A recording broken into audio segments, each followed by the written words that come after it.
de salud. Y hoy día vamos a conversar sobre tres glándulas muy importantes, que es la hipófisis, las suprarrenales y la tiroides.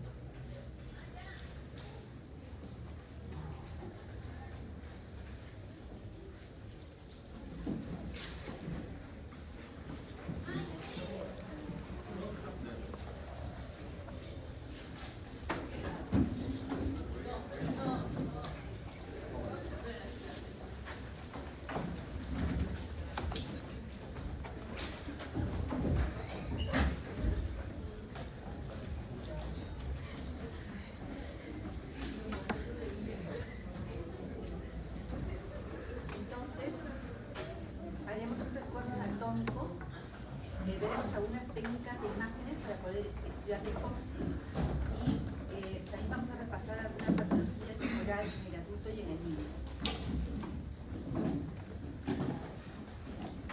En cuanto a la glándula hipófisis, su anatomía, también conocida como glándula pituitaria o glándula maestra, es una glándula endocrina de forma ovoide localizada en la silla turca, relacionada anatómicamente y funcionalmente con el hipotálamo. La función de la hipófisis va a ser la de regular el metabolismo, el crecimiento, la maduración sexual, la reproducción, la lactancia, la respuesta inmune y muchas otras funciones y procesos físicos vitales. El tamaño de la hipófisis es variable dependiendo de la edad, del sexo y de las condiciones fisiológicas. Así, por ejemplo, en los prepúberes debe medir menos de 6 milímetros, en las mujeres gestantes y lactantes menos de 10 milímetros y en las posmenopáusicas y en los hombres debe medir menos de 8 milímetros. Como ustedes saben, la hipófisis está compuesta por dos lóbulos, la anterior conocida como la adenohipófisis y la posterior que sería la neurohipófisis. La hipófisis anterior y posterior en relación con el hipotálamo. En cuanto a la adenohipófisis o lóbulo anterior, va a corresponder al 70 a 80% de la glándula. Tiene un origen ectodérmico y va a derivar de la bolsa de Rattler. Tiene tres divisiones: la pars distalis, que correspondería propiamente a la glándula, donde se encuentran todos los grupos celulares que van a secretar las hormonas; la pars intermedia, que está entre el anterior y el lóbulo posterior; y la pars tuberalis, que se va a encontrar en relación con el tallo hipofisiario. Este es un estudio, esta imagen corresponde a un estudio de resonancia magnética, en la cual en un corte sagital podemos evaluar la glándula hipófisis con sus dos lóbulos, la anterior y la posterior. Si bien es cierto, normalmente la neurohipófisis va a mostrar una hiperseñal en los prematuros y los recién nacidos a término, hasta 6 a 8 semanas de vida, la adenohipófisis también puede presentar una hiperseñal en T1 y es normal.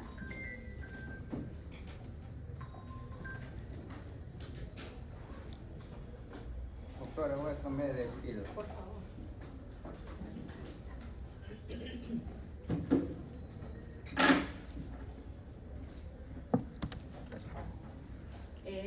Como ya les mencioné, en el lóbulo anterior se van a encontrar una serie de grupos celulares que se va a encargar de la producción de hormonas, como por ejemplo la prolactina, la hormona de folículo estimulante, la hormona luteinizante, la tirotropina, la adrenocotropina, que es la CTH, la hormona de crecimiento y la hormona estimulante de los melanocitos. En cuanto a la neurohipófisis o lóbulo posterior, va a corresponder al 20% de toda la glándula, deriva de la extensión caudal del neuroencéfalo. En su interior lo que vamos a encontrar son células que se conocen como epicitos. Como no es un lóbulo secretor, más bien se va a encargar de almacenar las hormonas que se van a secretar en los núcleos supraópticos, como es la hormona antidiurética, la vasopresina, y en los núcleos paraventricular, que es la oxitocina. De los axones van a llegar a la neurohipófisis y ahí es donde se van a almacenar estas hormonas. También tiene tres divisiones: la paz nervosa, que ocupa la parte principal de la neurohipófisis, el infundíbulo, que es la sección superior, y que presenta una morfología de embudo conectado a la paz nervosa. ¿Me escuchan? Ahí está mejor. Ya. Gracias, señor. Y luego tenemos el tallo infundibular o el tallo hipofisiario. Recordemos que en la neurohipófisis se van a encontrar unas estructuras proteicas que se almacenan con la hormona antidiurética y que va a ser responsable de la hiperintensidad de señal que va a presentar en la resonancia magnética, como vemos en esta imagen. Entonces, ¿qué exámenes me van a ayudar para poder evaluar la hipófisis? En primer lugar tenemos la tomografía. La tomografía va a ser un método que sobre todo me va a servir para poder evaluar los elementos óseos. Ver la silla turca, ver el diámetro de la silla turca, la profundidad de la silla turca. Por debajo de la silla turca tenemos este punto de referencia que es el seno esfenoidal. Estas mismas imágenes vamos a buscarlo en la resonancia magnética y vamos a poder ver aquí el seno esfenoidal, la silla turca, el dorso, el clivus, y por dentro de la silla turca entonces tenemos la glándula hipófisis con sus dos lóbulos, el anterior y el posterior.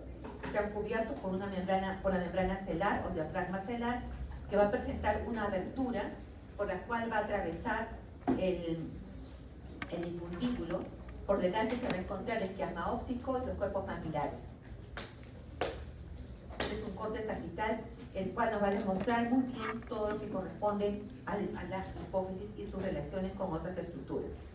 A cada lado de la hipófisis, de la silla turca, vamos a encontrar estas estructuras importantes que son los senos cavernosos, en las cuales hay elementos principales como son el nervio oculomotor, el nervio coclear, la rama oftálmica del trigémino, la rama maxilar también del trigémino y el nervio obtusen y la arteria carótida interna. Esto es importante para poder evaluar cualquier patología que comprometa la hipófisis, ver si está comprometiendo estos nervios y sobre todo la arteria carótida. Este es un estudio coronal en el cual podemos ver muy bien a la hipófisis y también a los senos cavernosos a ambos lados de la hipófisis. Entonces, ¿qué exámenes me van a servir para poder evaluar la hipófisis? En primer lugar tenemos la radiografía, la tomografía y la resonancia magnética. La radiografía, sobre todo, nos va a ayudar para tener información sobre el componente óseo, ¿no? Es una placa radiográfica, se debe tomar en lateral estricta para poder evaluar todo lo que corresponde a la silla turca. Si no está en lateral estricta, no me va a servir para nada. Entonces, ¿qué vamos a evaluar? El tamaño de la silla turca, el diámetro, vamos a evaluar la profundidad y me va a ayudar para poder evaluar si hay erosiones o remodelación ósea. Entonces, si yo tengo acá un tumor, estas características se van a alterar, ¿no? En cuanto a la tomografía, es la técnica de segunda opción para casos de contraindicación de la resonancia magnética. Por ejemplo, ¿cuándo estaría contraindicado la resonancia magnética?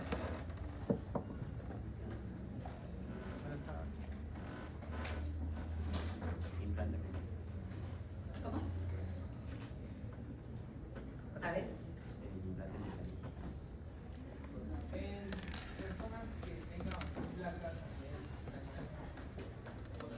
Ya, elementos metálicos, muy bien. ¿Qué más?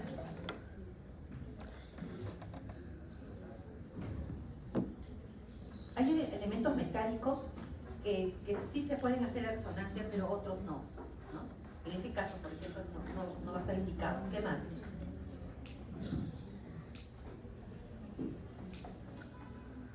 A ver, hay una que está conversando ahí, Terila.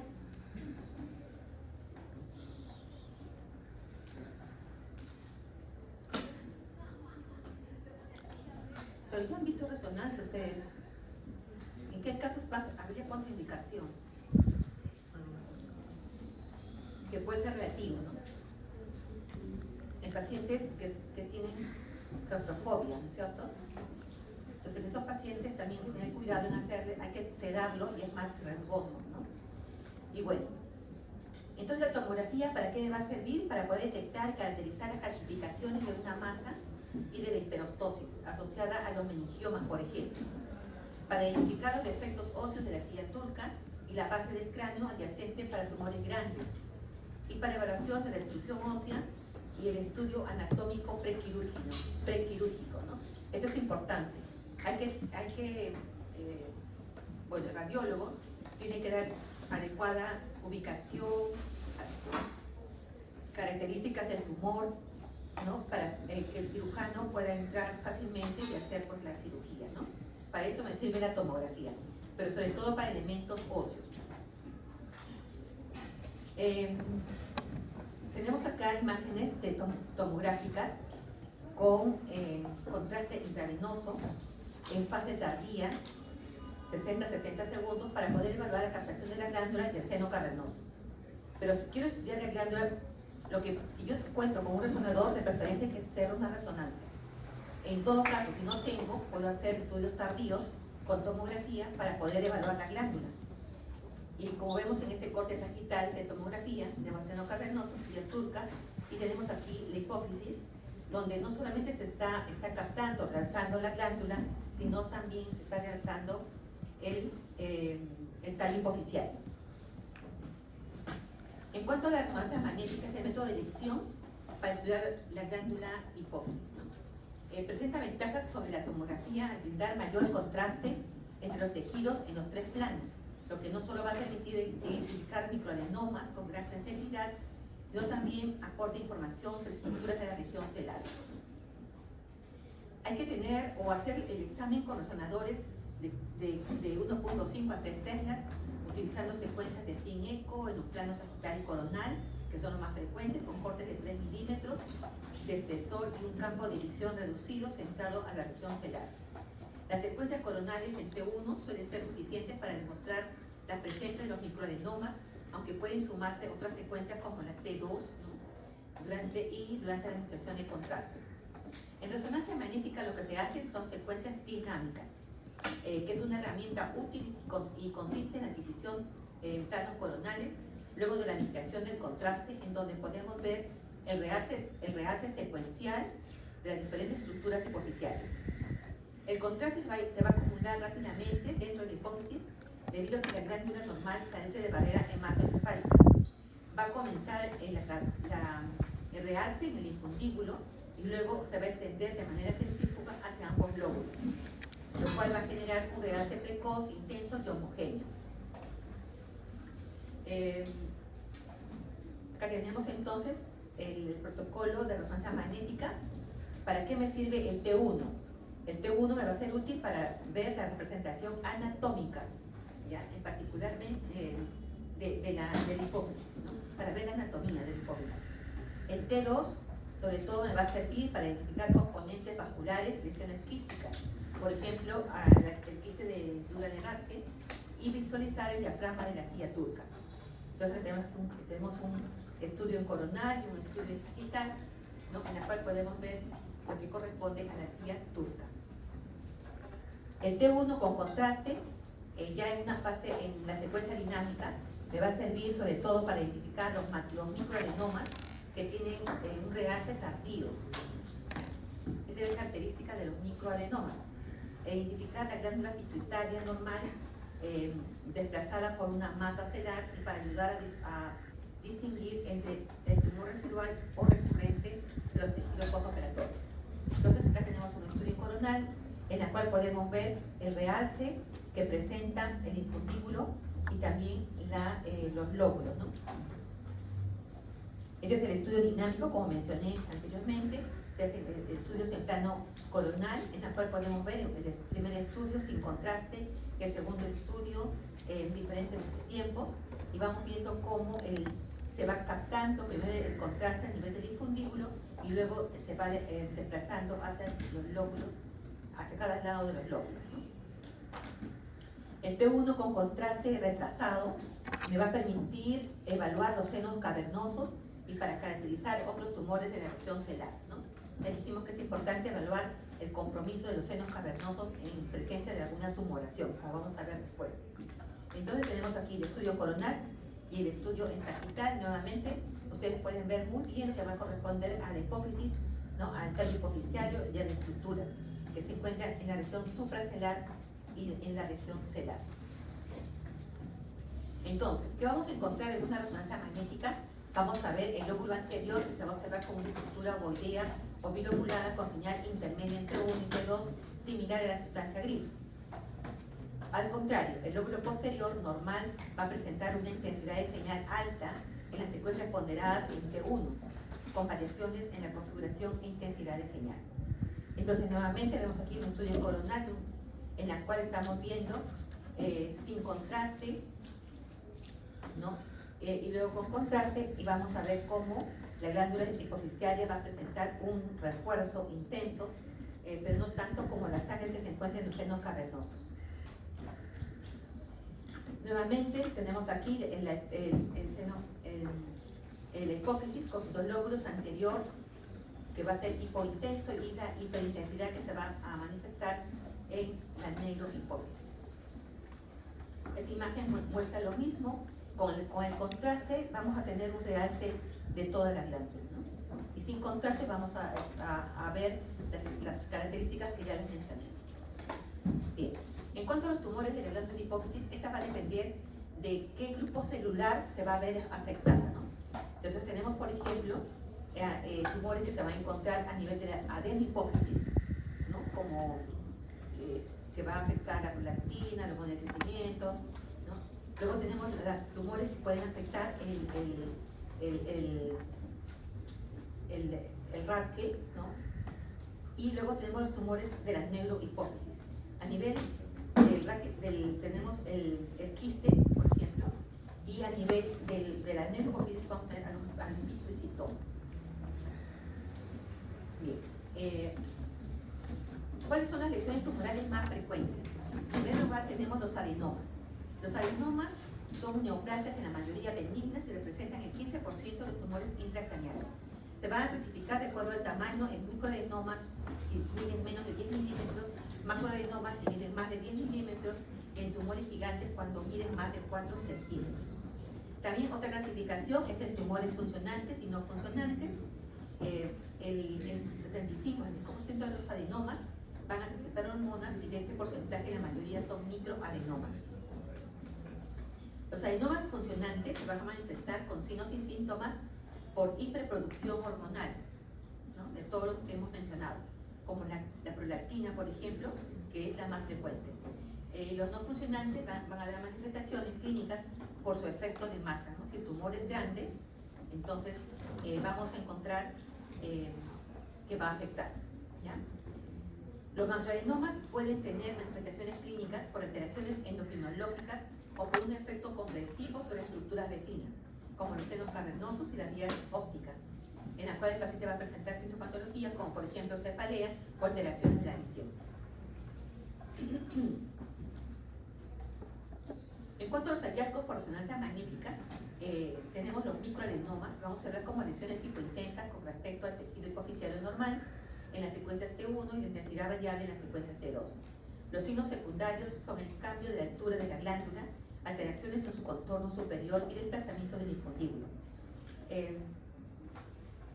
Las secuencias dinámicas van a incrementar la sensibilidad diagnóstica en un 10 a 20% para el diagnóstico de los microadenomas. Este es un estudio de resonancia magnética, en la cual, con sustancia de contraste con el gadolino, en la cual vamos a ver en secuencias dinámicas, en plano coronal y sagital, vamos a observar una lesión hipointensa que va a corresponder al microadenoma. Entonces recuerden que el microadenoma va a mostrar una hipointensidad en la resonancia magnética, ¿no? En cambio, los macroadenomas se van a manifestar como masas isointensas en el tejido cerebral, en las secuencias T1 y T2, y van a presentar un moderado realce tras la administración de gadolino, que se puede hacer más intenso en la adquisición tardía. Suelen estar encapsulados y contener regiones necróticas, quísticas, pueden contener hemorragia y con menor frecuencia hasta pueden tener calcificaciones.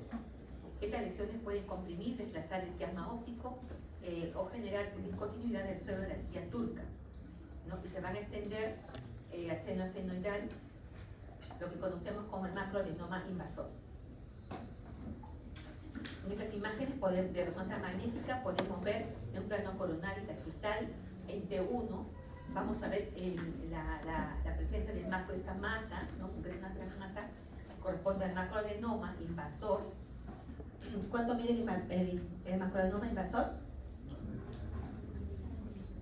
¿Cuánto? El macroadenoma invasor, ¿cuánto se va a decir que es invasor?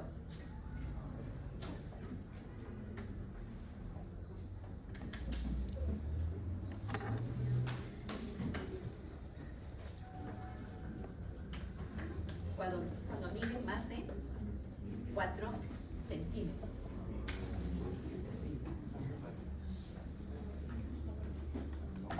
Ya. ¿Y qué estamos viendo en esta imagen? Estamos viendo que el tumor está rodeando la arteria carótida interna, ¿no?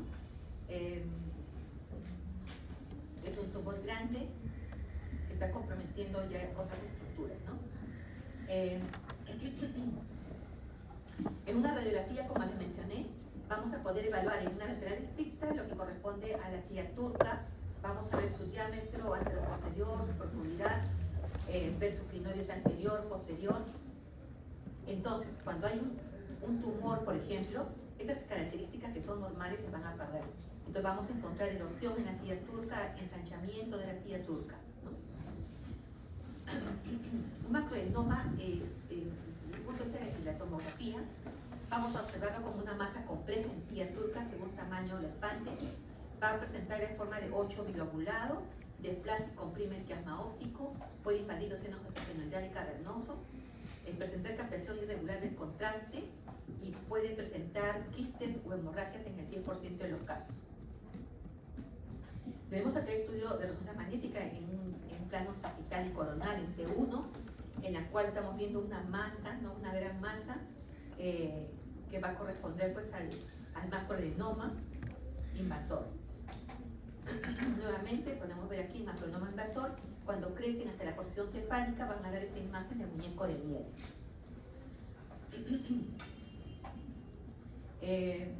Nuevamente, para que nunca se olviden, ¿no?, cómo se ve el macroadenoma invasor.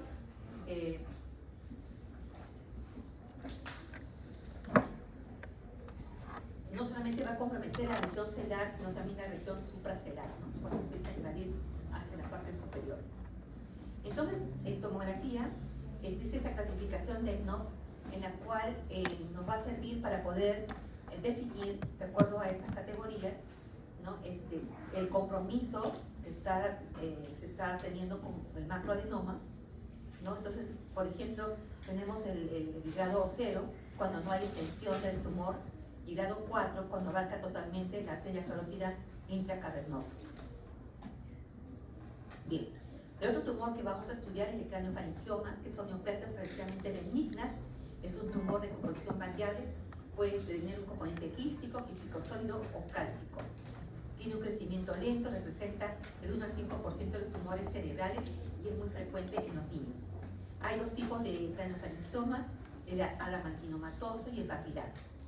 Resonancia magnética, vamos a estudiar, va a variar las imágenes dependiendo de la proporción componente sólido y quístico, la mayor, menor y cuantía de las calcificaciones y la composición de una eventual quiste. Las porciones sólidas típicamente son isointensas o hipointensas en T1 e hiperintensas en T2 y puede presentar realce tras el contraste. La clasificación tumoral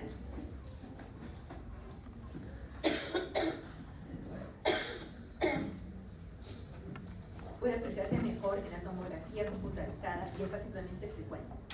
Estos son estudios cortes tomográficos en la cual podemos ver la presencia del tumor representado con las calcificaciones, ¿no?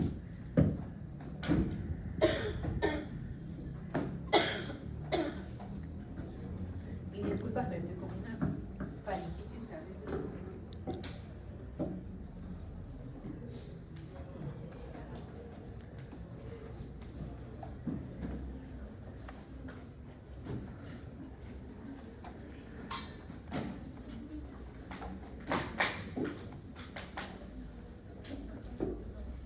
Estudios en tomografía axial en la cual sin contraste y con contraste podemos ver muy bien lo que corresponde a las calcificaciones, como con el contraste de repente un poco que nos permite una adecuada desenmascara, ¿no? El contraste con la calcificación.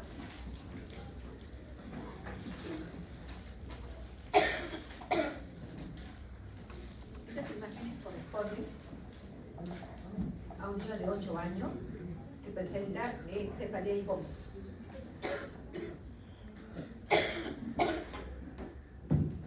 En la tomografía sin contraste se van a poder observar las calcificaciones en anillo. El craniofaringioma adamantinomatoso es frecuente en los niños y suele haber calcificaciones. En la resonancia magnética vamos a ver que hay una hiperintensidad en T1 por la presencia de cristales de colesterol.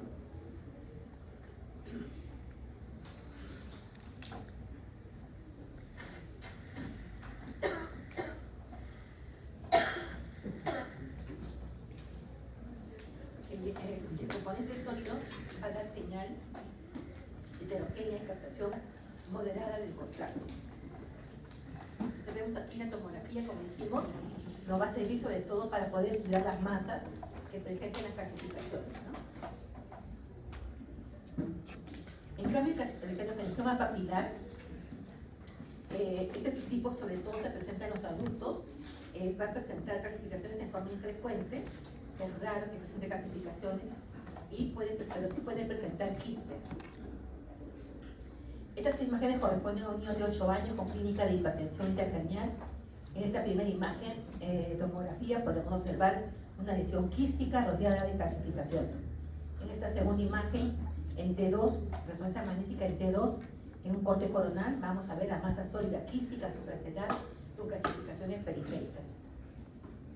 En estas imágenes de la parte inferior podemos ver el componente quístico hiperintenso, el corte es T1 y con un polo sólido que se realza en forma intensa tras la administración del contraste. Entonces tenemos la masa que aparentemente parece quística, pero al poner el contraste vemos que hay una pequeña captación, ¿no? Entonces es un tumor sólido quístico. Un varón de 8 años presenta cefalea y trastornos visuales. En la tomografía vamos a observar calcificaciones tumorales. Tiene una parte quística. Miren que el tumor es bien extenso hacia la parte posterior con compresión del cuarto ventrículo, y en la resonancia magnética vamos a ver diferentes señales por la consistencia sólida, pero vamos a ver el componente quístico.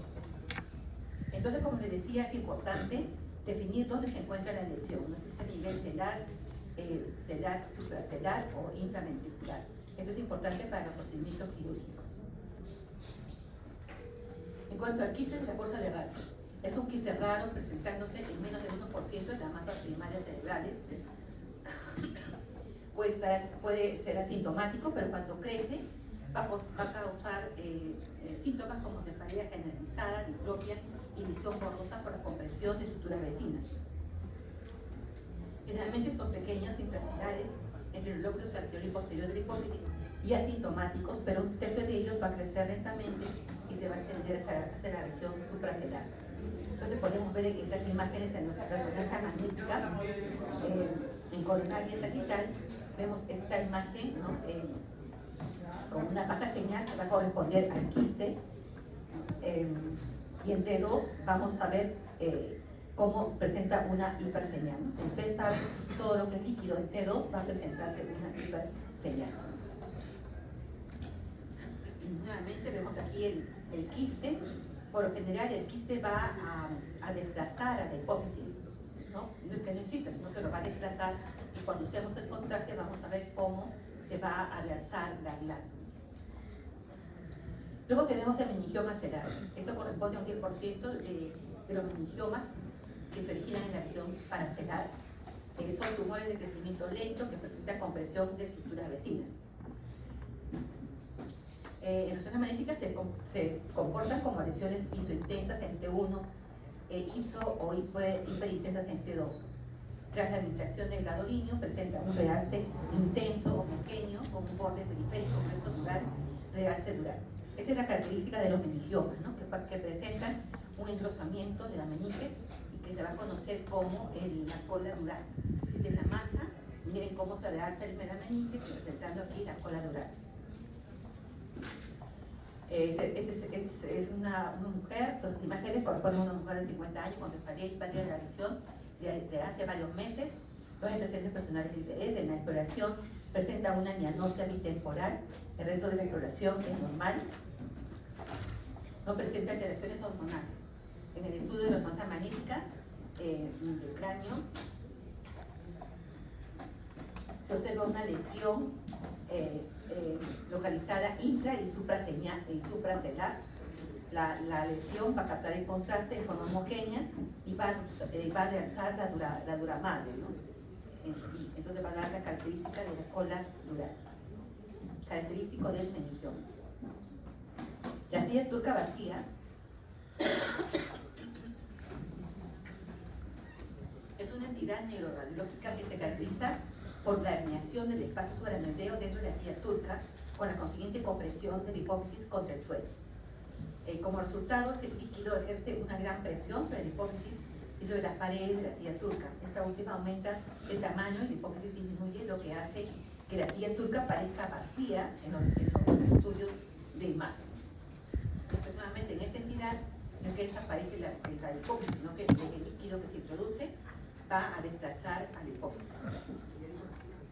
¿Cuáles son los factores de riesgo? ¿Qué pacientes pueden presentar silla turca vacía? Los pacientes obesos, las pacientes multíparas, las pacientes con hipertensión arterial y las pacientes con diabetes mellitus tipo 2. Hay de dos tipos, el primario y el secundario. El primario de origen desconocido, pero también se puede presentar en el embarazo. En cambio, el secundario va a ser secundario al tratamiento, por ejemplo, de tumoraciones como los adenomas, en apoplejías, en cirugías, por radioterapia y por traumatismo. Tenemos aquí en estas primeras imágenes, en la parte superior, en A, una radiografía lateral del cráneo, en donde vemos una silla turca normal. En esta otra imagen en B vemos la silla turca agrandada y redonda, ¿no? Por la presencia de líquido, ¿no? El dorso está adelgazado en su porción inferior. En esta imagen en C vamos a ver en un estudio tomográfico la silla turca vacía primaria, en la cual la silla es profunda, de paredes verticales y porción superior del dorso conservado. Imagen en doble suelo, es una característica, ¿no? En tomografía, imagen de doble suelo anterior. En esta otra imagen podemos ver una erosión y desplazamiento de la porción inferior de la silla turca. En tomografía y la resonancia magnética también es fácilmente distinguible de manera atípica. Se observa una silla turca ligeramente agrandada, con hipodensidad en su contenido en la tomografía y una hipointensidad en secuencias ponderadas en T1 e hiperintensidad en las secuencias de T2. Entonces tenemos aquí un estudio tomográfico en el cual vemos la silla turca ligeramente agrandada con una hipodensidad en su contenido. Y en la resonancia magnética vamos a ver una hipointensidad en T1 y una hiperintensidad en T2. Bien, ahora el compromiso de la neurohipófisis, tenemos el pituicitoma, ¿no? En este caso, estas imágenes corresponden a un paciente anciano que sufrió caída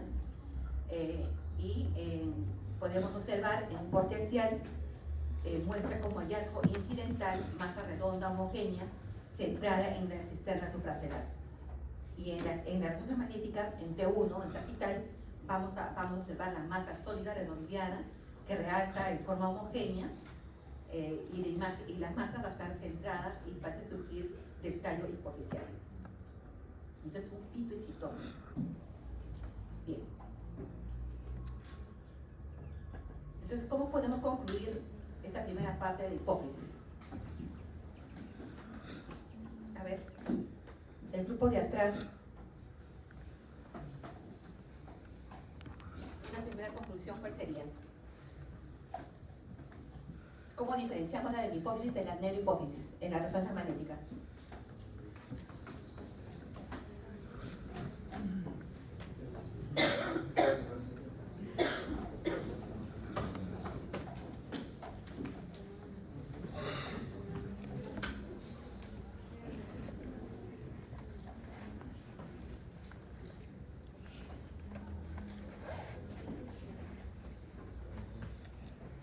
es la de la hipófisis?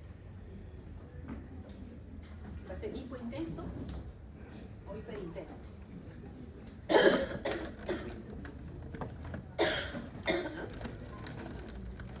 Hipointenso, ¿no es cierto? Y la hipófisis hiperintenso. Y si es un niño de un neonato recién nacido, los dos pueden presentar una hiperintensidad, ¿no es cierto? Ya.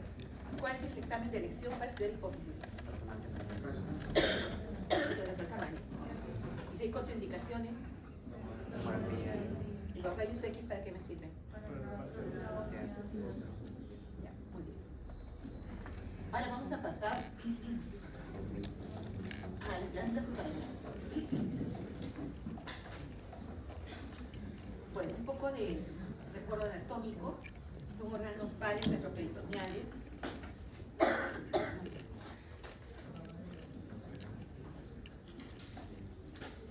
Localizados en el espacio periodontal por delante y encima de los riñones. Recuerden que cada glándula está formada por un cuerpo y dos brazos, ¿no es cierto? Que es medial y lateral.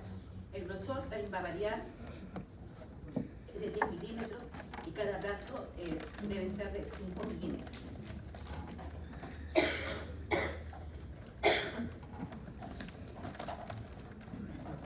La longitud en total de las suprarrenales debe ser menor a 4 centímetros. En los estudios de imágenes van a presentar diferentes morfologías.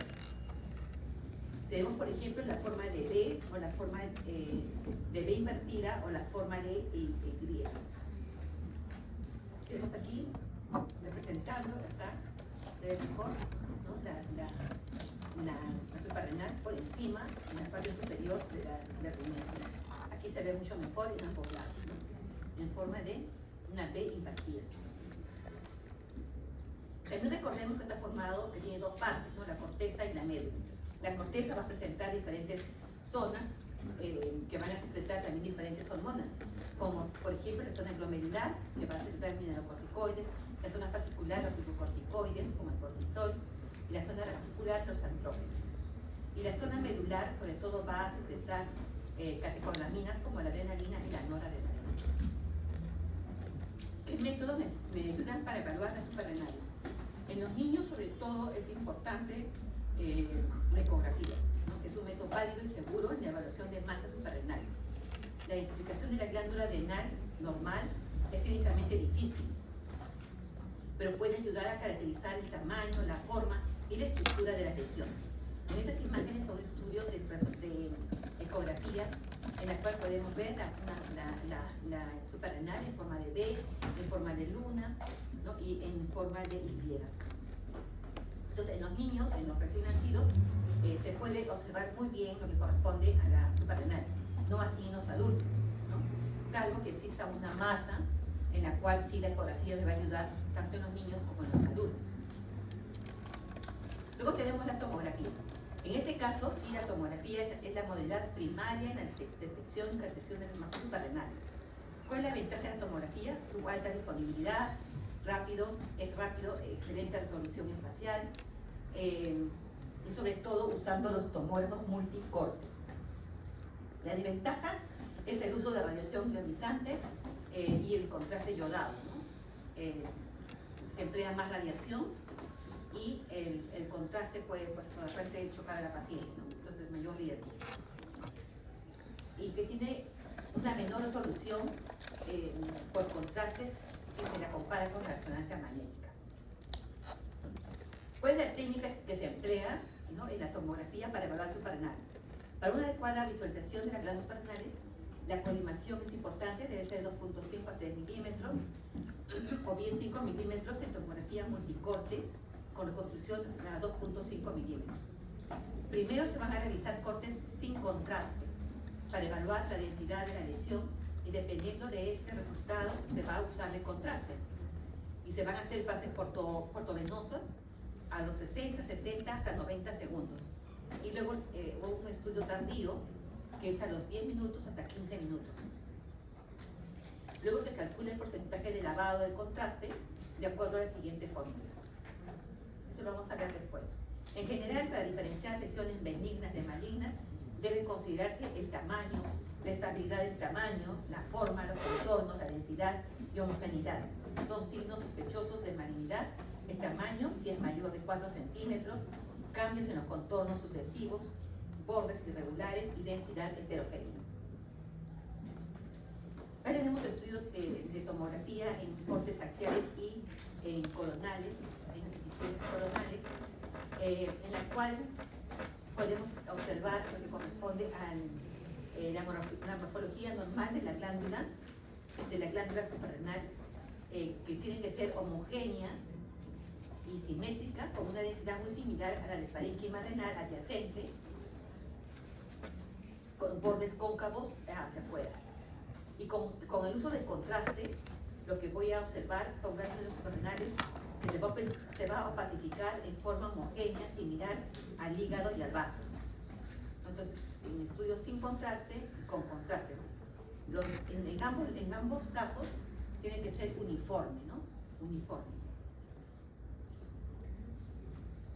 La resonancia magnética es utilizada como modalidad de segunda línea si los resultados de la tomografía no son diagnósticos.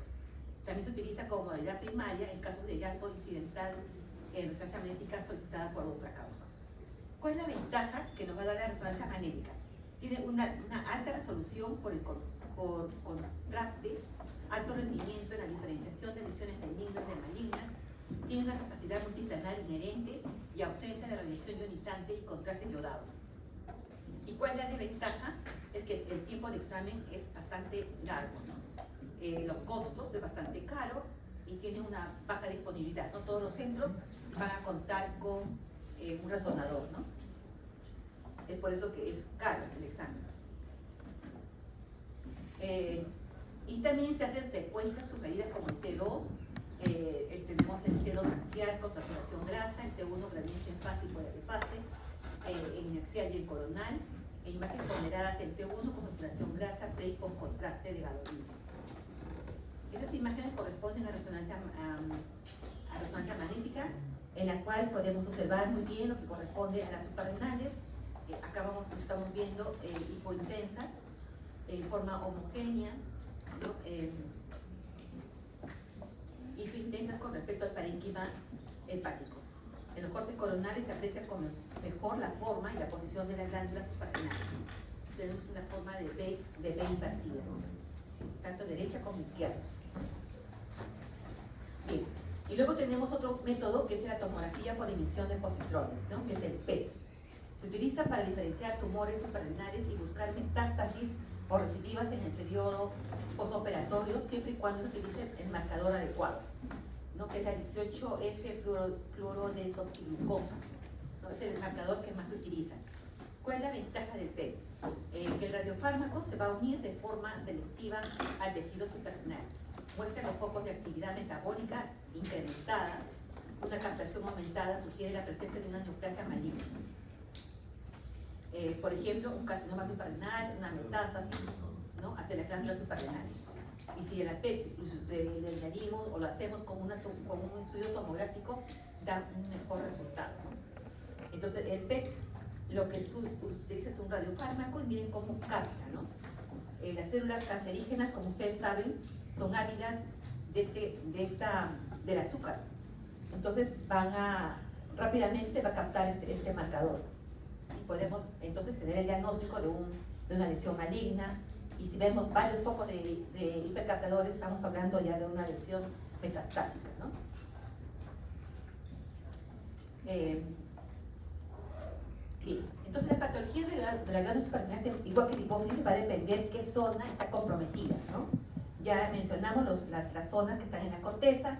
Entonces, por ejemplo, si hay una alteración de la testosterona, tenemos el síndrome de Cohn, si se altera el cortisol, síndrome de Cushing, si se alteran los andrógenos, tenemos un hiperandrogenismo, y si se alteran la médula, vamos a tener alteración de las catecolaminas, ¿no? Y podemos encontrar aquí un feocromocitoma. Ya, entonces, ¿cómo diferenciamos las lesiones benignas y malignas? ¿Qué es lo que ustedes tienen que saber? En primer lugar, tenemos que ver el tamaño de la lesión. A mayor tamaño de la masa, existe una mayor probabilidad de malignidad. Si el tamaño de la lesión supera los 4 centímetros, se ha reportado un 70% de malignidad. Y si el tamaño es mucho mayor, el porcentaje de malignidad va a aumentar a un 85%.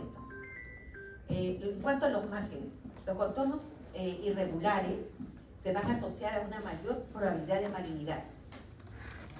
¿Ya? La morfología, la preservación de la morfología del informe usualmente se asocia a benignidad.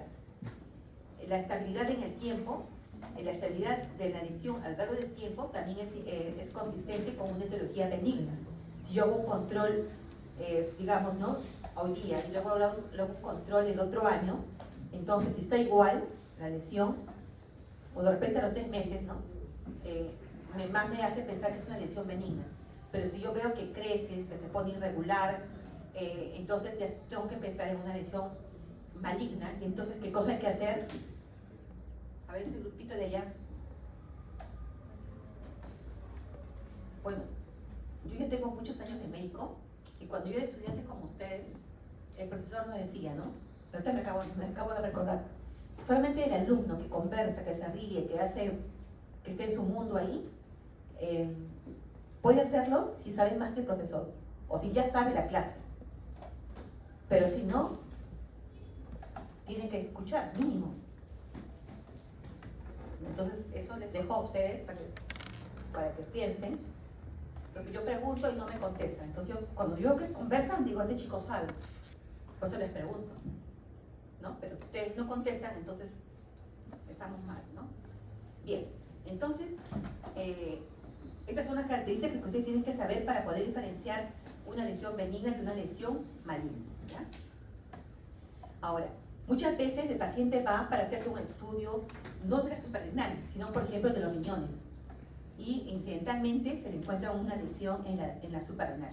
A eso se va a conocer como un incidentaloma, ¿no? Masa mayor de 1 centímetro en estudios realizados sin sospecha de enfermedad suprarrenal.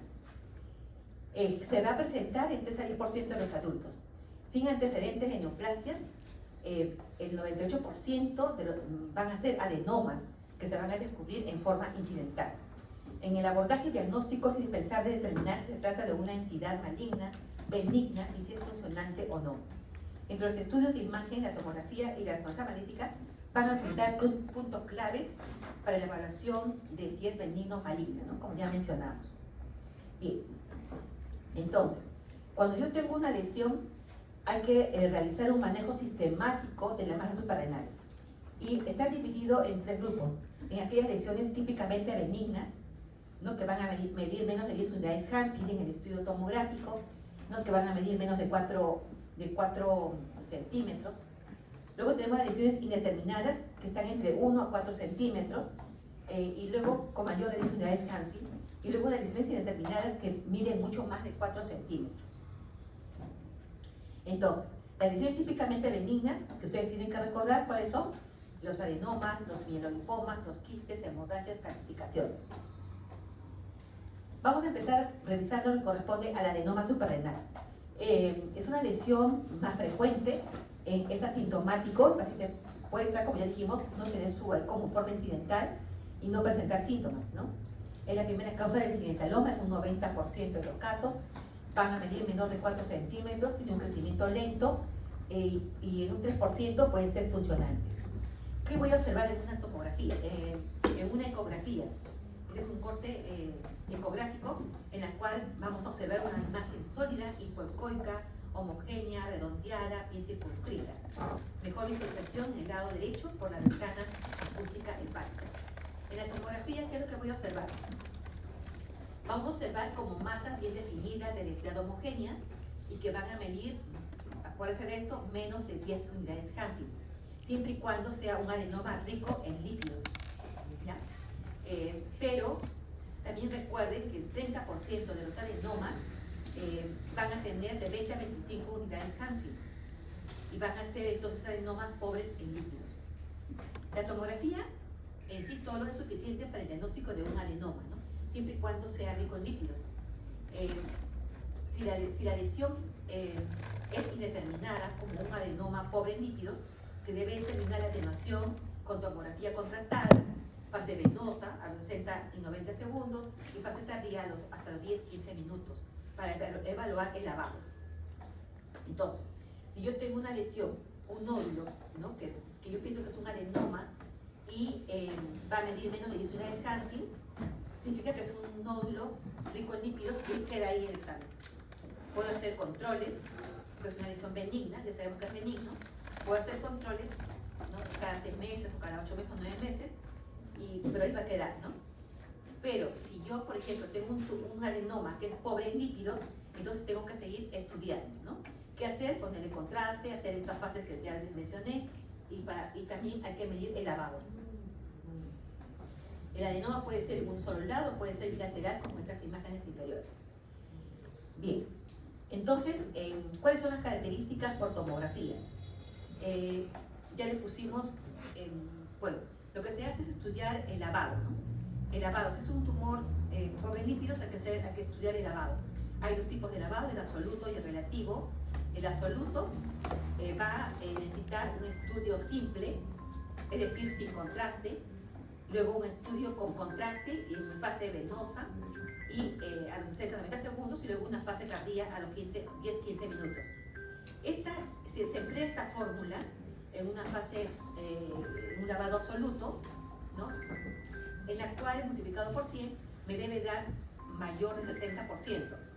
Si me sale mayor del 60%, entonces es seguro que es un adenoma. En cambio, en el lavado relativo, lo que vamos a emplear es la fase venosa y la fase tardía. Aplicamos esta ecuación, ¿no?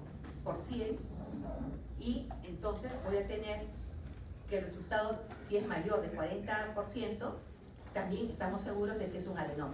Entonces, un adenoma tiene que presentar un lavado absoluto mayor de 60 y un lavado relativo mayor de 40%. Ya. Tenemos aquí un ejemplo de cómo hallamos el lavado relativo. Dijimos en el lavado relativo solamente necesito la fase venosa a los 60-90 segundos y la fase tardía a los 15 minutos, ¿cierto? Entonces, en la fase venosa, acá tengo el ROI que me está midiendo 73 unidades Harkin.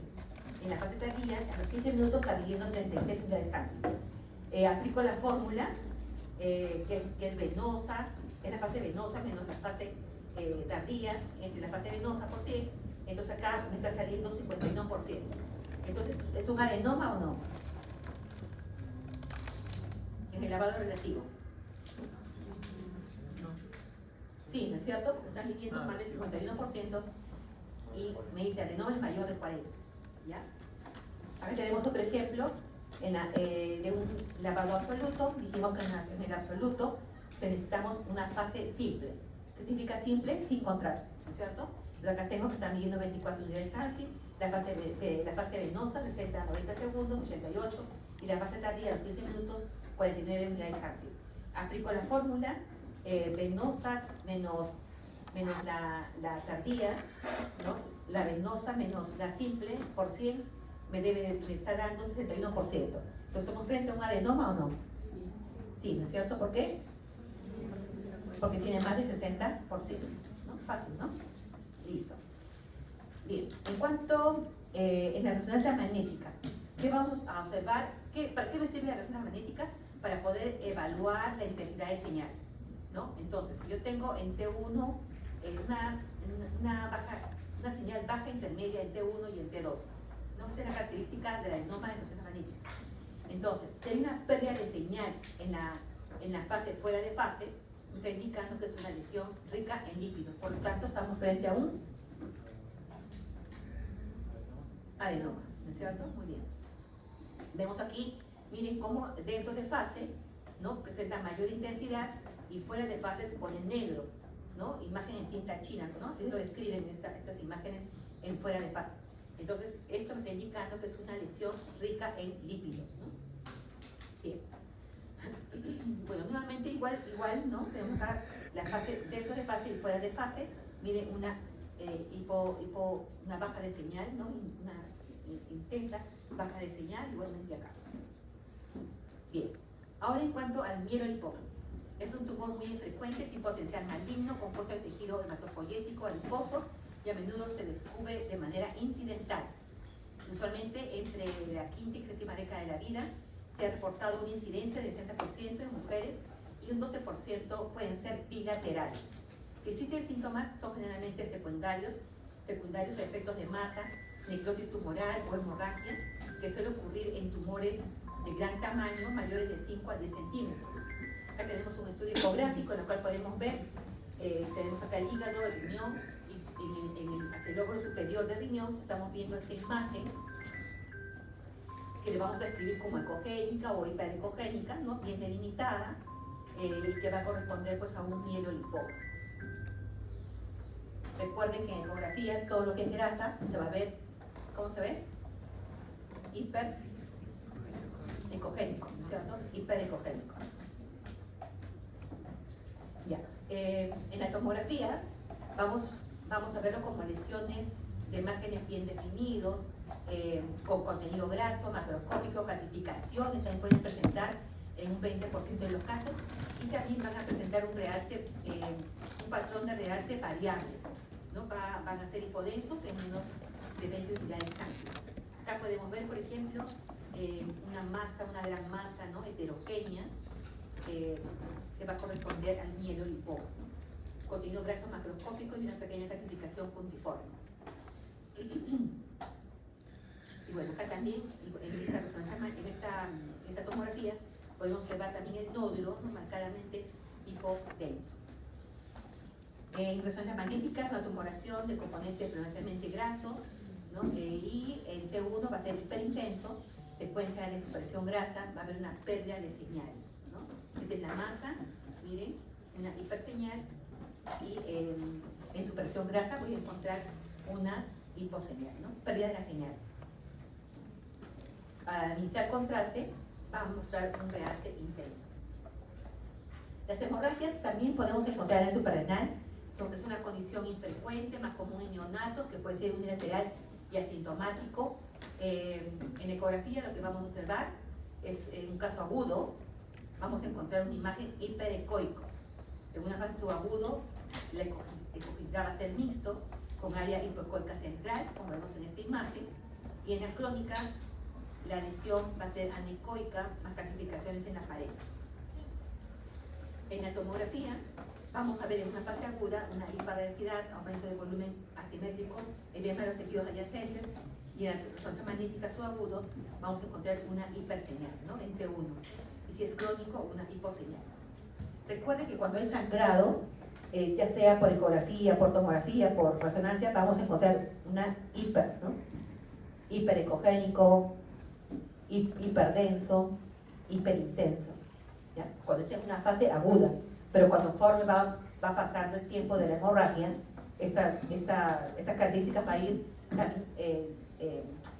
alterándose, ¿no? O cambiando, mejor dicho. En relación al quiste en las suprarrenales, también son fáciles de ver, son infrecuentes, con origen variable. Ecográficamente vamos a observar como una masa anecoicas bien delimitadas. Recuerden que los quistes van a contener líquidos, por lo tanto vamos a encontrar imagen anecoica, ¿no? En la tomografía lo que vamos a observar son lesiones bien definidas, redondeadas, hipodensas y homogéneas. Y en la resonancia magnética igualmente vamos a encontrar en T1 y en T2 hiperintensidad respectivamente. Sin embargo, pueden ser heterogéneas por su frecuente origen hemorrágico. Los quistes no van a realzar con la sustancia de contraste, ¿no? Y pueden presentar calcificaciones también. En cuanto a las calcificaciones, ¿qué tienen que saber ustedes? Que hay dos tipos, las benignas y las malignas. Las benignas van a ser gruesas, redondas, periféricas, cerradas, bilaterales. Y si son malignas, vamos a encontrar puntiformes, distróficas e irregulares, ¿no? Como en este caso, vemos en carcinoma, en un carcinoma suprarrenal, miren cómo son las clasificaciones heterogéneas, ¿no? Difusas. En cambio, en la tuberculosis, por ejemplo, van a ser más homogéneas, ¿no? Entonces, eso es lo que ustedes tienen que saber. ¿Quiénes van a presentar calcificaciones? Ya dijimos, la hemorragia puede presentar infecciones como la tuberculosis, citoplasmosis, datidosis y tumores, ¿no? Que ya dijimos, benignos y malignos, ¿no? La hiperplasia suprarrenal consiste en el aumento del tamaño en función de las glándulas suprarrenales. El brazo va a medir más de 10 milímetros, involucro de toda la glándula o como hiperplasia nodular. Entonces, la hiperplasia suprarrenal puede ser difusa, que es todo aumento de la glándula en general, o puede ser nodular, ¿ya? Es más frecuente en edad pediátrica, como alteración, ¿no?, de las hormonas, adenogenitales. En edad adulta también puede haber el síndrome de Cushing, ¿no?, y el síndrome de Cobb. Ecográficamente, vamos a ver aumento del tamaño de las glándulas suprarrenales. Generalmente pueden ser bilaterales, se van a engrosar en forma regular o también en forma multinodular, hasta sobrepasar el centímetro de espesor, pero sin alterar su estructura ni con masas o nódulos predominantes de afectación de la grasa que los rodea. Entonces vemos aquí, por ejemplo, en esta tomografía una hiperplasia, un crecimiento uniforme de la glándula suprarrenal. Entonces, la hiperplasia suprarrenal puede ser de dos tipos. Puede ser difusa, en la cual vemos que toda la glándula va a crecer, ¿no? El brazo va a medir más de 10 milímetros, pero no vamos a evidenciar ni nódulos ni masas. En cambio, en la hiperplasia nodular vamos a ver glándulas asimétricas aumentadas de tamaño con presencia de masas o nódulos, ¿no? Entonces hay dos tipos. Ahora vamos a ver las lesiones indeterminadas que van a medir de 1 a 4 centímetros y van a tener una densidad más de 10 unidades Hamsing. Se realizan lavados en fase venosa y en fase tardía, ustedes ya saben los tiempos. Si el lavado es absoluto es a 60%, y relativo a 40% va a ser un adenoma, y si no es esto, hay que hacer, ya dijimos, ¿no?, el estudio del lavado. ¿Qué tumores vamos a encontrar acá? El feocromocitoma, sobre todo el feocromocitoma, pero también metástasis que se llama adenocortical. El feocromocitoma es un tumor secretor de catecolaminas que surge de las células cromafines. Se presenta en 0.1-0.2% de los adultos con hipertensión, asociado a múltiples síndromes también, como neurofibromatosis, esclerosis tuberosa, von Hippel-Lindau. En el 10 a 15% de los feocromocitomas van a ser malignos y es común que sean mayores de 3 centímetros en el momento del diagnóstico. Entonces, ¿qué vamos a encontrar en cuanto a los hallazgos ecográficos? Vamos a encontrar tumores sólidos en el 35% de los casos, pero también puede ser sólido quístico o quístico, va a ser iso o hipoecoico en su gran mayoría, o hiperecoico, ¿no?, si están en la corteza, 25%, tumores pequeños, sólidos, bien delimitados, van a presentar ecos uniformes. Si son tumores grandes, la ecotextura va a ser sólida, heterogénea, necrosis hipo y hemorragia también pueden presentar, ¿no? Y también recuerden que al usar el Doppler color van a presentar una hipervascularidad, ¿ya?, con compresión de la vena cava y de la vena renal, de la vena cava inferior y de la vena renal. Tomográficamente, típicamente van a medir más de 10 unidades Hamsing, pueden presentar hemorragias y en la mayoría de los casos, y también pueden presentar necrosis, ¿no? Si usamos contraste, van a ser tumores hipervasculares que van a presentar, que son ávidos al realce, pero también tengan cuidado que existe características variables de lavado, puede simular también un adenoma. El 10% de ellos tienen calcificaciones y tienen quistes en su interior. Vemos en este estudio una masa que corresponde en la suprarrenal, ¿no?, y va a corresponder a un feocromocitoma. En la resonancia magnética vamos a ver que son nódulos en T1 isointensos al músculo e hipointensos al hígado, variables y hay necrosis y hemorragia. En T2 van a ser básicamente hiperintensos, y en T1 con contraste van a tener un patrón característico de sal y pimienta, ¿no? Sal porque hay un realce del parénquima y pimienta porque hay vacíos del flujo vascular por tumores hipervasculares. Entonces vemos aquí, ¿no?, el tumor como se realza con el contraste. Acá tenemos el feocromocitoma, ¿no?, en un paciente de 65 años que es asintomático, con contraste. Vamos en fase arterial y portal y con reconstrucciones coronales, vamos a ver que muestra una gran masa con marcado realce con el contraste y una zona hipodensa central probablemente a áreas de necrosis. Luego tenemos lesiones indeterminadas mayores de 4 centímetros. en la cual vamos a mencionar a las metástasis, ¿no? Que es un tumor maligno más frecuente, metástasis de pulmón, colon, mama, melanoma, páncreas y riñón. Pueden ser uni o bilaterales. La tomografía puede presentar una medida mayor de 10 unidades Hankin, puede presentar hemorragia y necrosis, y el realce con contraste y lavado es tardío. Esa es la diferencia con el adenoma, ¿no? Este va a ser tardío, el lavado, tanto absoluto como relativo, va a ser tardío. La resonancia magnética no va a caer la señal en fase fuera de fase, excepto en el cáncer hepatocelular y renal con células claras. Y en el PET va a haber captación de la sustancia, ¿no? de la sustancia del marcador, ¿no? Lo vemos aquí, estudios de metástasis a nivel de la suprarrenal izquierda. Vamos a ver que no solamente encontramos metástasis a nivel de la suprarrenal, sino también a nivel del hígado. El carcinoma suprarrenal es frecuente en mujeres de 5 años y también a la edad de 40 a 50 años. El 60% van a ser funcionantes, sobre todo en los niños. Tenemos el síndrome de Cushing y la virilización, y mayores de 6 centímetros van a ser irregulares, heterogéneos, pueden presentar hemorragias, como ya dijimos, hemorragias, calcificaciones, degeneración quística, y también pueden presentar necrosis. En la tomografía van a medir más de 10 unidades Hankin con contraste realce heterogéneo. En la resonancia magnética, si hay hemorragias, va a haber una hiperseñal entre 1, y si hay necrosis, va a haber una hiperseñal entre 2. Y el PET va a haber un aumento de captación del marcador, va a haber invasión local a nivel de la vena y vena cava, de la vena renal y la vena cava, y también puede dar metástasis a ganglios paraórticos, pulmón, hígado y a los huesos. Entonces vemos aquí un carcinoma suprarrenal con áreas de necrosis, ¿no? También acá vemos una masa, un carcinoma suprarrenal con necrosis y calcificaciones. Acá tenemos un tumor invasor, está invadiendo la vena renal y la vena cava, en este caso, ¿no? Ya. Acá, ¿qué podemos observar? A ver quién me dice, ¿qué vemos aquí en el estudio ecográfico? ¿Qué nos llama la atención?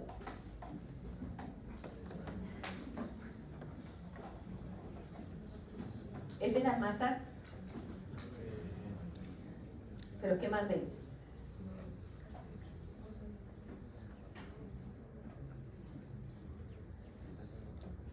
¿Qué les llama la atención en el hígado? Ya, metástasis, muy bien. Pero ¿cómo lo describimos? Múltiples nódulos, intenso, hipodensos, ¿no? Hipodensos. Y en esta imagen, que es el PET, ¿qué vemos? Múltiples focos de captación, ¿no es cierto? Por la misma metástasis. Entonces, este es para que vean cómo capta la masa, pero también captan las zonas metastásicas, ¿ya? Bueno, y el sarcoma, que es raro, ¿no? Es una masa, es un tumor grande, heterogéneo, de bordes mal definidos, que pueden tener hemorragias, pueden tener un componente sólido y un componente quístico. Bien. Entonces, ¿cuáles serían las conclusiones en este caso? A ver, de las suprarrenales.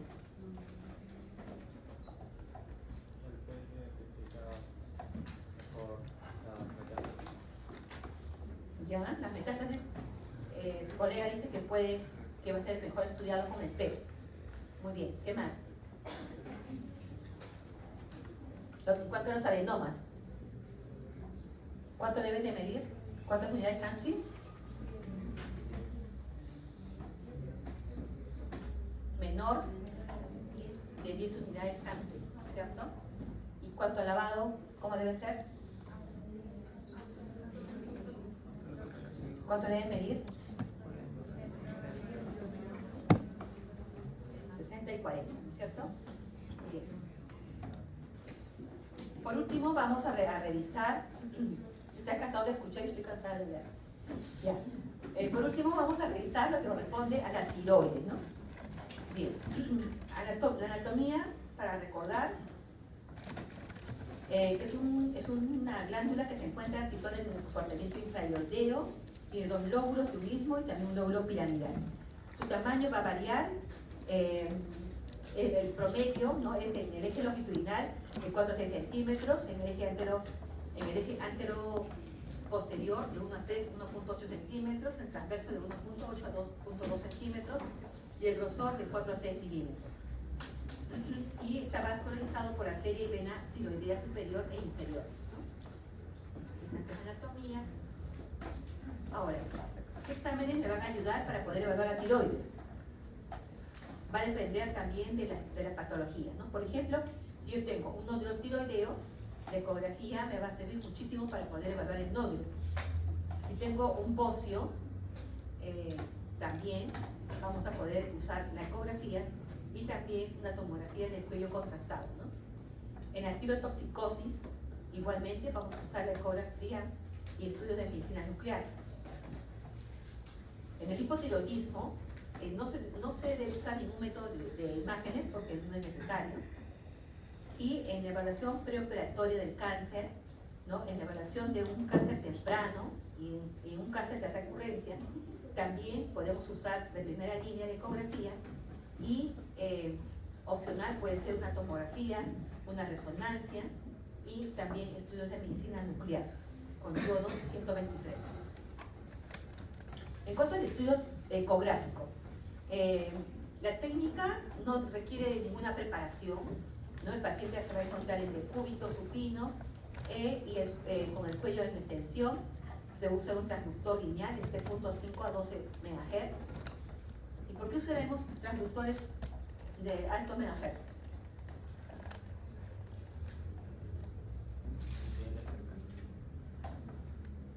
¿Qué pasa con la tiroides? Es un tejido Es superficial. un tejido superficial, muy bien. Es por eso que hay que usar transductores de alto MHz, ¿no? Transductores lineales. Se hacen cortes sagittales, cortes transversales, se estudia la escala de grises y también se puede emplear el Doppler color.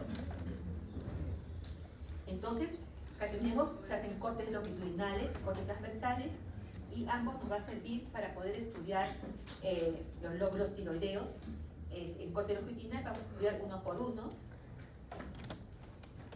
en la cual tenemos que estudiar la ecogenicidad, son ligeramente hipoecoicos, ver los bordes que sean regulares.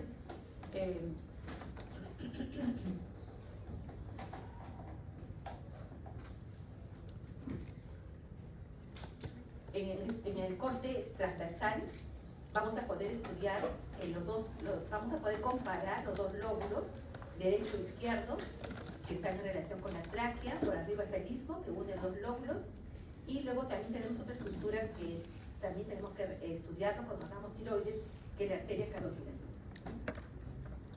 Ahora, ¿qué cosas podemos estudiar con estudio ecográfico? Podemos hallar el volumen. No, podemos en primer lugar ver el tamaño, ¿no?, que ya mencionamos, y estudiar el volumen. En los hombres debe ser menos de 25 milímetros y en las mujeres menos de 20 milímetros. Si se altera este volumen es porque hay alguna patología en la tiroides. ¿Cuándo está indicado realizar una ecografía de tiroides? Va a estar indicado cuando quiero estudiar cambios, ¿no? Cambios focales, como por ejemplo presencia de nódulos, presencia de masas, ¿no? También son cambios focales, pero también puede haber cambios difusos. Entonces, la tiroides puede estar aumentado de tamaño o puede estar disminuido. Puede estar aumentado en un caso, por ejemplo, de un bocio, y puede estar disminuido en un caso de que exista una fibrosis, ¿no? Y también nos va a servir para ver la ecogenicidad.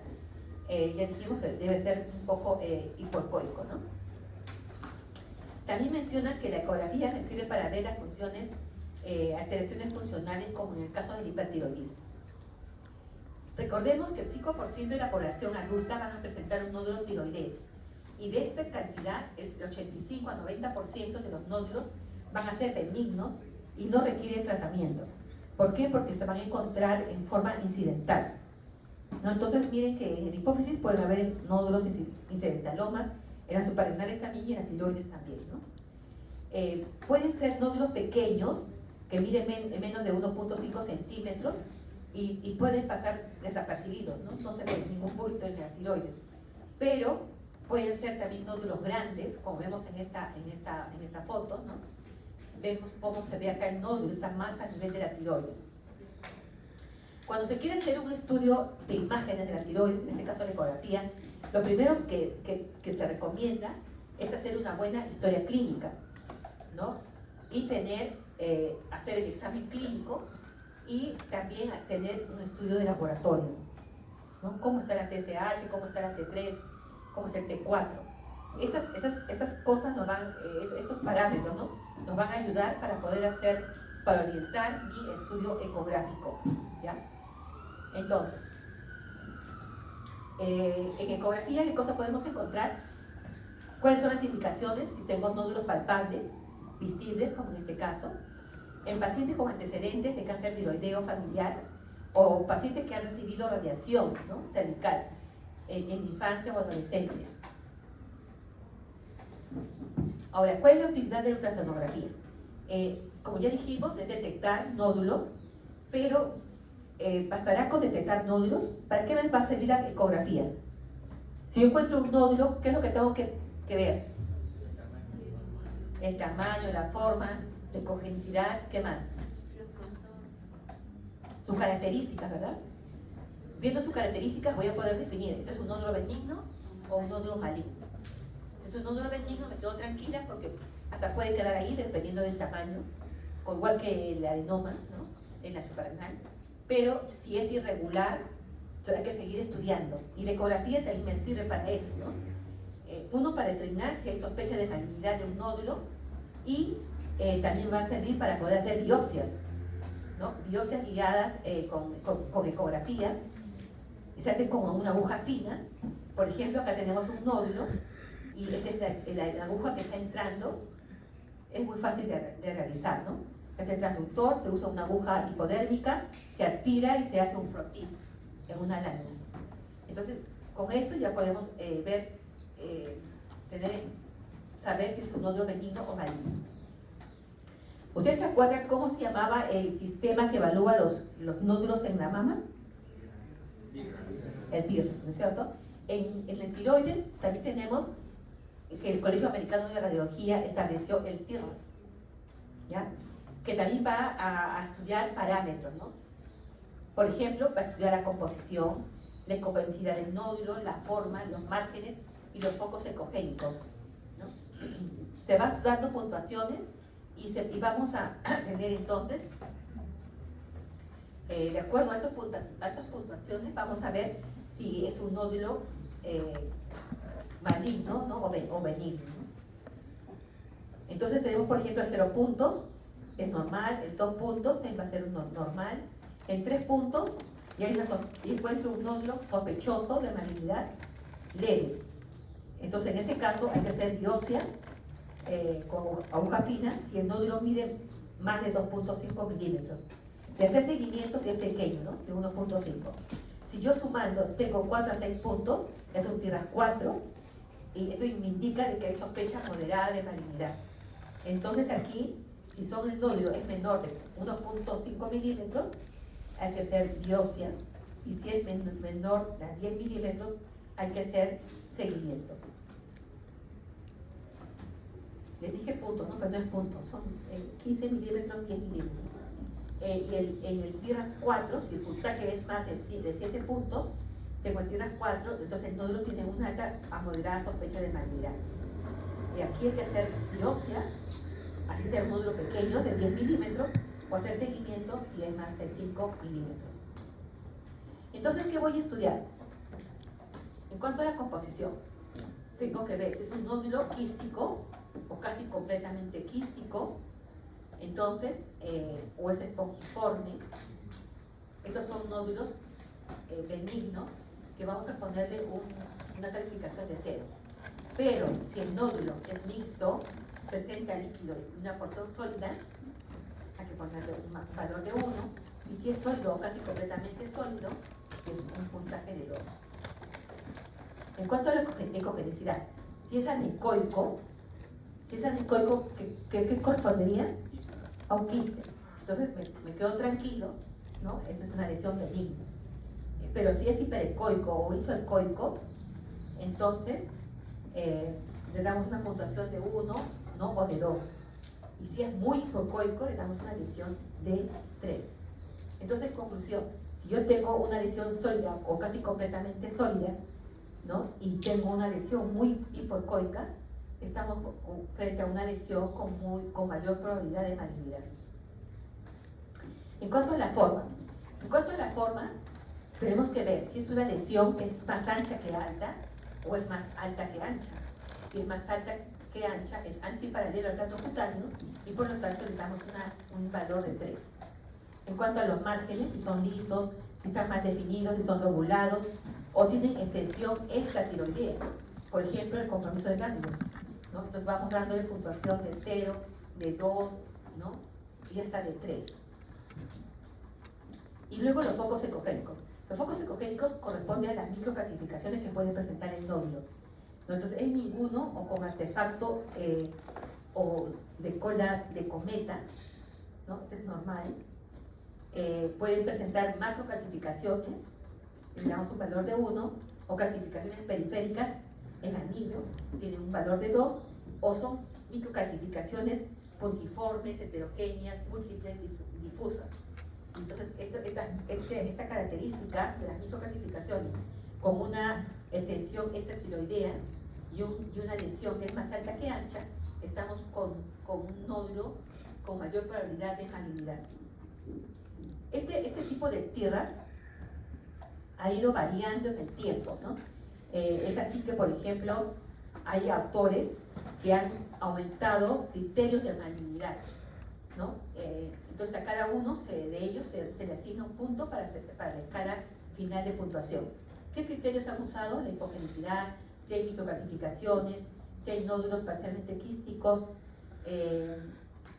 han visto los bordes irregulares, si hay invasión del parénquima, cómo está configurado, si es más alto que ancho o más ancho que alto, y luego han visto la vascularización intranodal, ¿no?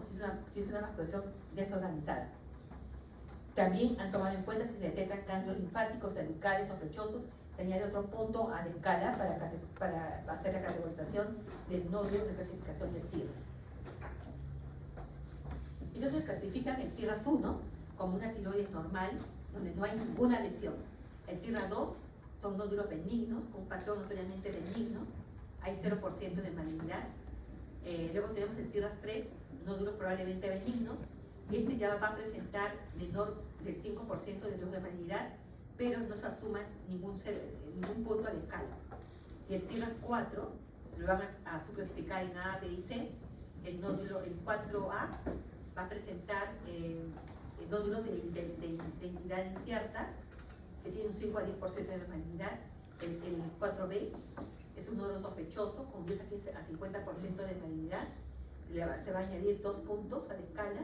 Y el 4C son nódulos muy sospechosos, de 50 o 55% de riesgo de malignidad, con 3 o 4 puntos en la escala.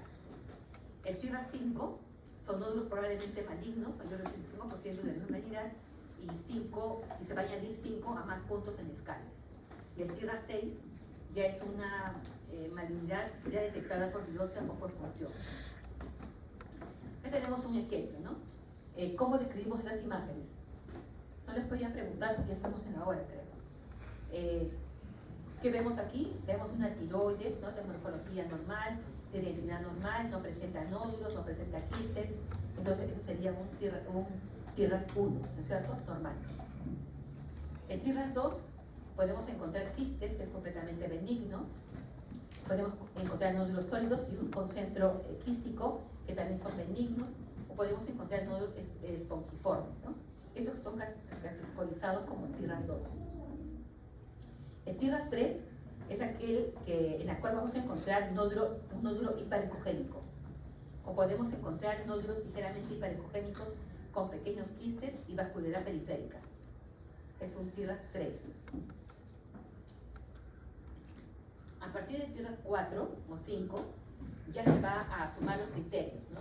Ya dijimos cuáles son los criterios, si tienen componentes sólidos, si tienen tipo cogénico, si tienen márgenes irregulares, microclasificaciones y si es más alto que ancho. ¿No? Y acá están escribiéndose los puntajes que se van a dar de acuerdo a cada tierra, ¿no? Acá tenemos, por ejemplo, un ejemplo de tierra 4A, en la cual es un nódulo marcadamente hipocogénico, pero de configuración normal, sin vascularidad anómala. Es un 4A. Tenemos el 4B, que va a corresponder a un nódulo con criterios sospechosos de malignidad, con dos criterios sospechosos, la hipocogenicidad y la vascularización. Entonces hay dos criterios, ¿no? En esta otra imagen, otro ejemplo, vemos un nódulo con calcificaciones y bordes irregulares, entonces también se suman 2 puntos al criterio de valoración.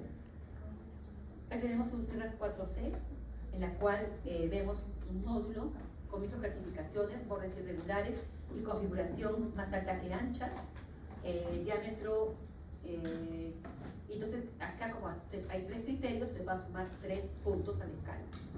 En este caso vemos un nódulo 4C, un nódulo hipocoico de bordes irregulares con una configuración más alta que ancha, también 3 puntos se van a añadir, ¿no? TIRAS 4C. El TIRAS 5 y es un nódulo marcadamente hipocogénico con microcalcificaciones, bordes mal definidos, con invasión al tejido perinodular, configuración más alta que ancha, y además podemos observar el compromiso de un ganglio. Entonces estamos frente a un TIRAS 5, ¿no? Y se va a sumar 6 puntos a la escala de valoración. Bueno, y así se va dando puntaje para poder definir si es un nódulo maligno, ¿no? O un nódulo benigno. Esa es la función del TIRAS, ¿no? Ecográficamente ustedes pueden definir, y en la conclusión, el radiólogo, ¿no? El ecografista tiene que poner ahí el TIRAS, ¿no? Para sugerir hacer biopsia, por ejemplo, ¿no? Me voy a decir, el TIRAS 4 y el TIRAS 5, sí o sí hay que hacer biopsia, ¿ya? Bien, ahora vamos a ver algunas patologías más frecuentes, como el carcinoma. Hay varios tipos: papilar folicular medular anaplésico, el papilar es el más frecuente. Además tenemos otros tumores como el sarcoma, el linfoma y las metástasis. El carcinoma papilar es el más frecuente, en el 90% de los casos, de las células foliculares. Lo importante de este carcinoma papilar es que tiene un excelente pronóstico, 90% de sobrevida a los 20 años, ¿ya? Y puede dar metástasis al pulmón y al intestino. Ecográficamente vamos a encontrarlo como una masa sólida hipocogénica del 90%, con calcificaciones, hipervascularización al estudio Doppler. El folicular es más frecuente en las mujeres, tiene una diseminación hematógena y presenta una mortalidad a los 20 años del 30%. Este carcinoma folicular es difícil de diferenciarlo de un adenoma. En ecografía vamos a observarlo como masas irregulares con halo grueso y caótico, disposición cortosa y caótica de los vasos. Entonces capta el contraste, ¿no? Pero en forma desordenada. El carcinoma medular es un carcinoma muy agresivo, un tumor muy agresivo, supervivencia del 40% a los 10 años. En ecografía vamos a observar una similitud al carcinoma papilar y el 90% van a presentar focos hiperecogénicos puntiformes, ¿no? Van a presentar calcificaciones. El anaplásico representa menos del 5% de neoplasias, es la neoplasia más agresiva, ¿no? A estructuras vecinas y diseminación vascular. Tiene un pobre pronóstico, 5% de sobrevida a los 5 años. Ecográficamente vamos a observar que son tumores de gran tamaño, hipocogénicos, con invasión de estructuras adyacentes, ¿no? Son tumores grandes, heterogéneos en ecografía. En cuanto a las metástasis, son raras, se va a hacer fases tardías de enfermedad neoplásica, frecuente los melanomas, la mama y células renales. Son nódulos solitarios, delimitados, con afectación difusa. Ecográficamente vamos a verlo como nódulos sólidos homogéneos, hipocoicos y sin calcificaciones. Los nódulos hiperplásicos, vamos a verlo como nódulos isocoicos en ecografía. Pueden ser hiperecoicos también, con patrón hipocoico en panal de abejas, halos delgados hipocoicos, sectores anicoicos que presentan líquido seroso También va a presentar focos ecogénicos brillantes, artefactos en cola de cometa, microcristales y agregados de sustancia coloidal. Estos artefactos en estilo de cometa son benignos, ¿no? Totalmente benignos, de generación quística con clasificaciones de cáscara de huevo. Y también pueden presentar septos. En cuanto al adenoma, va a representarse el 5 a 10% de la patología nodular. Son solitarios, frecuentes en varones que mujeres, más frecuentes en varones que en mujeres. No se acompaña de difusión, adenoma folicular benigno. Son nódulos que se pueden extirpar y ecográficamente vamos a ver con masas sólidas, hiperecoicas, isoecoicas o hipoecoicas. Tienen un halo hipoecoico grueso y al Doppler van a presentar la característica de radios de rueda, ¿no? Como están viendo acá, la captación es más circular.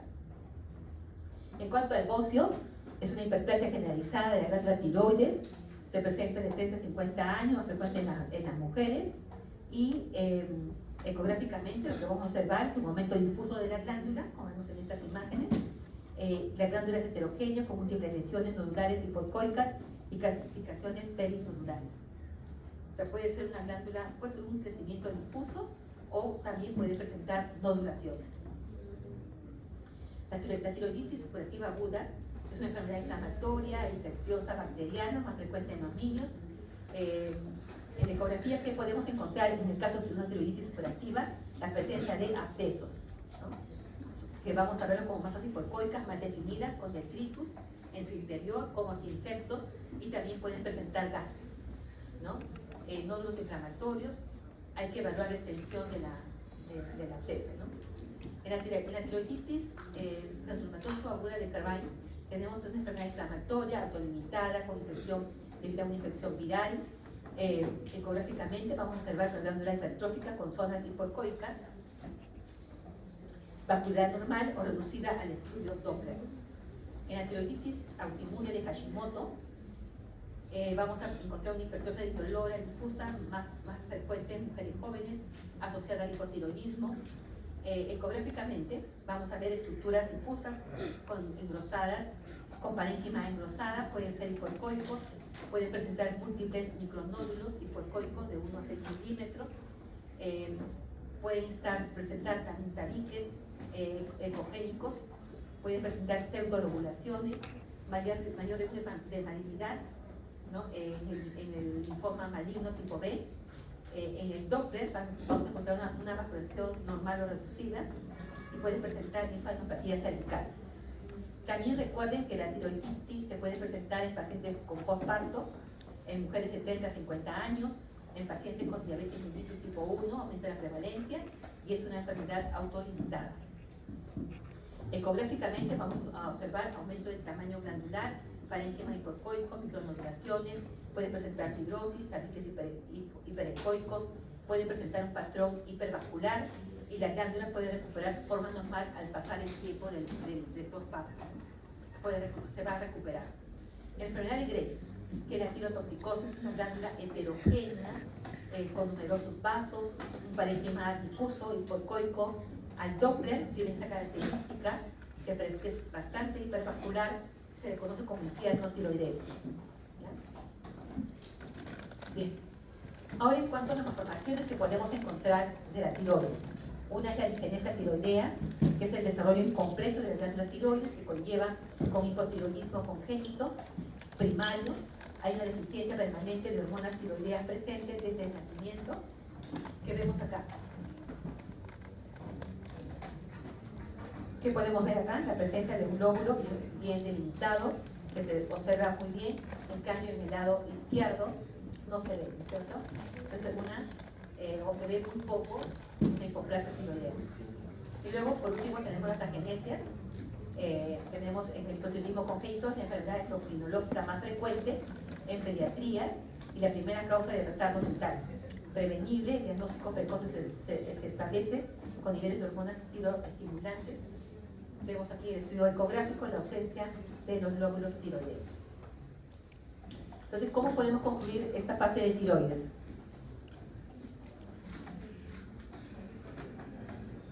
¿Para qué me va a servir la ecografía? Para definir si un nódulo